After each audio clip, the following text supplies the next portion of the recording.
ஜீவ பிரம்மைக்கிய வேதாந்த ரகசியம் கடப்பை பரமஹம்ச ஸ்ரீ சச்சிதானந்த யோகீஸ்வரர். உபனிஷத்துகளின் ரகசியார்த்தம் வெளியிடுதல். சமஸ்கிருத பாஷையில் உதர் என்னும் தாதுவிலிருந்து உபனிஷத் என்னும் சப்தம் உண்டாயிற்று. உதர் என்றால் நாசம் செய்யப்பட்டது, அதாவது அஞ்ஞானம் என்னும் சம்சார விருட்சத்தை நிர்மூலமாய் கண்டித்து பிரம்ம லக்ஷணத்தையும்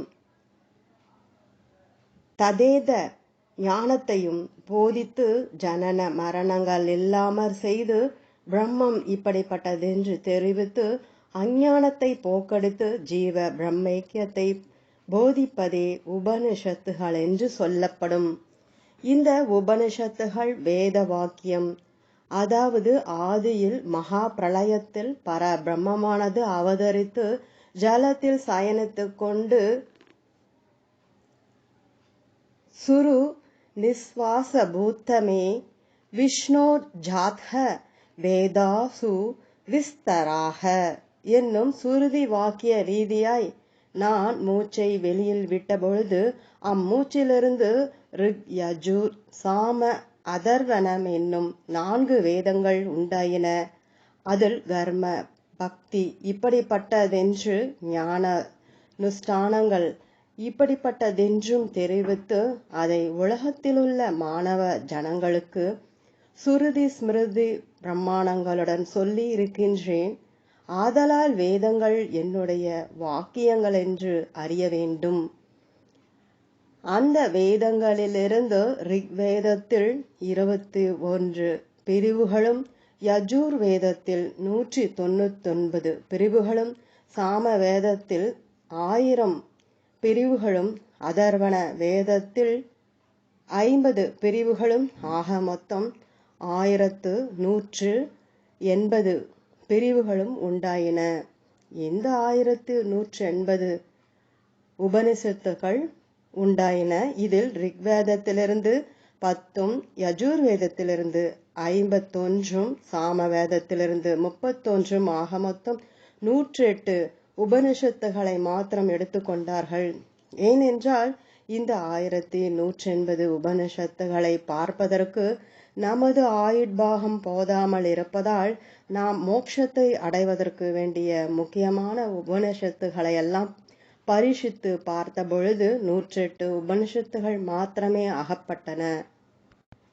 மனதை நிறுத்துவதற்காக எவை முக்கியமான உபனிஷத்துகளோ அவைகளில் சிற்சில உபனிஷத்துகளை மாத்திரம் இதில் சொல்லப்பட்டிருக்கின்றன.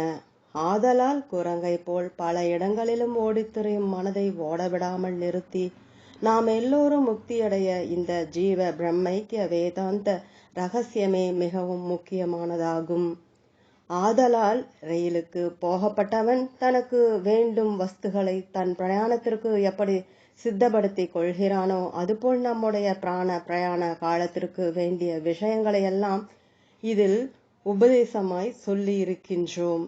அதை தெரிந்து கொண்டு இன்று முதல் அந்த உபதேசத்தை ஒரு நாளும் மறவாமல் தினந்தோறும் சாதனை செய்து வர வேண்டும். இதற்கு திருஷ்டாந்தம் ஸ்ரீ கிருஷ்ண பகவானை அர்ஜுனன் என்ன கேட்கிறார் என்றால், ஹே சுவாமி, மரண காலத்தில் கிருஷ்ணாவென்று சொன்னால் மேலான பதவியை அடைவான் என்று சொன்னீர் அல்லவா?